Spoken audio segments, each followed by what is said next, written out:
Véronique, est-ce que vous nous expliquez pourquoi vous êtes là avec ce groupe-là devant l'hôpital? Voilà, je suis là parce que j'ai fait 36 années de bons et loyaux services, de sacrifices, de Noël ratés, de vacances écourtées, de dimanches travaillés, de maladies professionnelles sans jamais une plainte, de patients contents de mes soins, de vieux heureux de m'avoir. Et aujourd'hui, sans un au revoir et merci, on me dit rentrez chez vous, c'est fini pour vous. J'ai vidé mon vestiaire, j'ai dit au revoir à certaines, pas toutes, pas celles qui visent déjà mon roulement, j'ai mal. Et tout ça pour une piqûre que je refuse. Voilà. Vous travaillez dans quel établissement? Dans une EHPAD à Aix-les-Bains. Donc là, concrètement, à partir d'aujourd'hui, votre statut c'est quoi? Eh ben, c'est suspension de contrat, c'est-à-dire vu qu'on est le 15, j'aurai un demi-salaire au mois de septembre et une fiche de paye au mois d'octobre avec 0 €. Comment vous allez faire justement pour vivre? Ce matin, j'ai déjà déposé des CV dans des endroits en dehors de la santé pour manger, parce que je suis comme tout le monde, il faut manger. Donc ça bouleverse votre vie, quoi? Ça bouleverse ma vie, mais c'est un mal pour un bien, parce que ça faisait déjà un moment que ce système me convenait plus, que moi je cautionne pas certaines choses. Moi je suis soignant, mais je suis aussi patient. J'ai plus le droit de me faire soigner, j'ai plus le droit de rentrer à l'hôpital, j'ai des examens, je peux pas y rentrer. Il y a un vigile, on me contrôle. On est en France, c'est le meilleur système de santé, et non, c'est fini. Donc ce système-là, j'en veux plus, et voilà.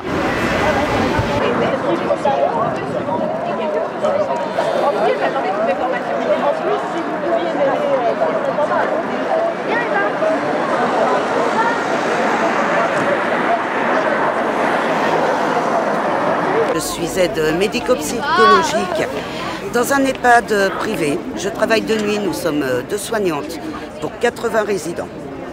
Donc je suis là non seulement parce que je refuse le vaccin qui est contraire à mes convictions, mais également pour dire qu'il faut arrêter de culpabiliser. Donc ce que je veux dire, c'est que depuis des années, on nous empêche de manifester en nous disant que nous laissons tomber nos résidents. Non. Aujourd'hui, je suis là aussi pour les défendre. À 2 pour 80, on ne peut pas faire du bon travail. J'ai travaillé également 2 jours. Et ce n'est plus possible de s'occuper d'une personne entièrement dépendante en 10 minutes. Donc voilà, je suis là pour moi, pour ma fille, pour mes résidents. Et ce soir, je n'ai plus de travail. Oui, parce que vous refusez le pass sanitaire, du coup, aujourd'hui 15, là, vous êtes dans quelle situation?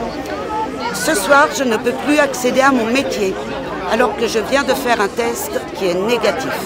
Je ne suis pas contaminée, je ne représente pas de danger pour mes résidents. Comment vous allez faire justement pour vivre? Je vais trouver un petit travail purement alimentaire, tant pis. J'ai beaucoup donné à ce travail, j'ai donné mes jours fériés, j'ai donné les fêtes, j'ai donné les jours, j'ai donné les week-ends. Je ne sais pas si j'ai donné, mais maintenant ce travail m'a tout pris.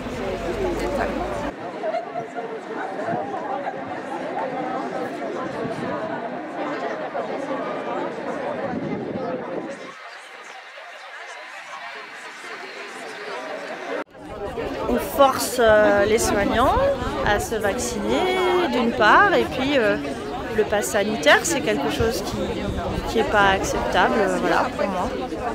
Donc concrètement aujourd'hui, vous êtes dans quelle situation? Dans quelle situation, moi? J'ai pris ma première dose, voilà, parce que je me sens obligée, que j'aime mon métier, que je suis seule avec mon enfant et que j'aime vraiment mon boulot et que je suis très très bien dans ma vie épanouie et que je suis pas prête à renoncer à tout ça, mais je le fais le couteau sous la gorge. Mais on peut dire que vous êtes dans un état difficile, hein, là. Oui, très difficile, et émotionnellement c'est très difficile quand je vais à mon travail et que je vois des vigiles aussi qui contrôlent les QR codes de gens qui viennent pour des chimios ou pour des choses très graves. Moi je crois que voilà, ça c'est des choses qui ne sont pas acceptables. Et je pense que des gens vont mourir d'autres choses, pas du Covid, mais qui ne sont pas soignés à temps, et ça c'est pas possible. Merci beaucoup. Merci.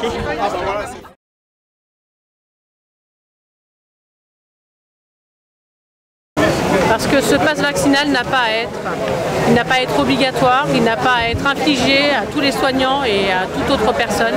Ceux qui veulent se faire vacciner, tant mieux pour eux.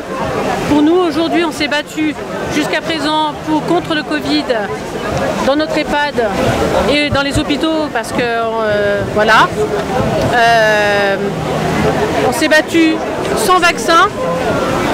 On avait des sacs poubelles sur nous, des masques FFP2 qui étaient pourris, périmés. On était là, on nous a applaudi, et là aujourd'hui on nous demande de faire un vaccin pour apparemment, on va dire, contrer le Covid. Alors que pas du tout, puisque le Covid on peut le choper, on peut le transmettre et on peut même avoir la forme grave. Alors pourquoi? Bah écoutez, depuis hier, on a quitté notre EHPAD, on a dit au revoir à nos résidents, au revoir à nos collègues. Il y a eu beaucoup d'émotions. Très dur, ouais. On a fait ça parce qu'on ne sait pas exactement comment ça va se dérouler. Qu'est-ce qui va arriver derrière? C'est quoi votre statut aujourd'hui, là, par exemple, aujourd'hui? Ah bah je suis suspendue sans salaire. Voilà ce qui arrive. Combien de temps, on ne sait pas. On ne sait pas ce qu'on va devenir. Alors je comprends les personnes qui ont dû se faire vacciner parce qu'ils ont des enfants et ils sont seuls à les élever. Mais là aujourd'hui, nous on est là, on se bat pour nos droits. On défend nos droits. Voilà. Notre choix, qu'on respecte notre choix. On ne sait pas combien de temps ça va durer, mais s'il faut rester 3 mois sans salaire, eh ben on restera 3 mois sans salaire. Voilà. Merci beaucoup.